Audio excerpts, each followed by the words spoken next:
Another dystocia that we often identify in our cattle would be what we call the true breech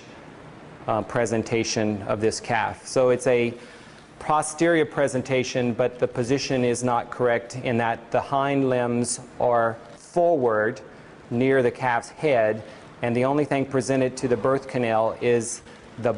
hind end or the butt of the calf entering into the birth canal. Many of these cows actually do not have strong uterine contractions or abdominal contractions because there's not a lot of bulk in the birth canal, so they're not forced to have strong abdominal contractions. And many times the first thing that the producer identifies is the tail of the calf that is exiting and is beyond the vulva lips of the cow. And so we, as practicing bovine veterinarians, if we get a call for that, we pretty much know right away, if only the tail of the calf is presented out of the vulva lips, that we're dealing with a true breech, where the butt end of the calf is in trying to enter the birth canal, but it's not able to because its size won't allow it to completely enter the birth canal. In those positions, those situations, we have to bring both hind limbs into the birth canal to deliver it in a posterior presentation method. Since we know we can deliver calves in a posterior presentation, we just need to correct the limbs and bring them forward into the birth canal.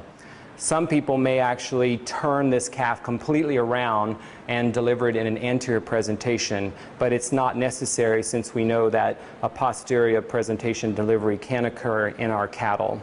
Another important fact that typically goes along with just the tail being presented at the vulva lips for these cows, if they have a true breech, in my experience, the majority of the time it is because there's twins involved. So there's two calves trying to be delivered, and one calf gets pushed into the birth canal first by the force of the uterus and the space of the other calf, and it gets pushed into the birth canal in an odd presentation. So my first thought actually when I approach these dystocias is that there's probably going to be two calves involved in this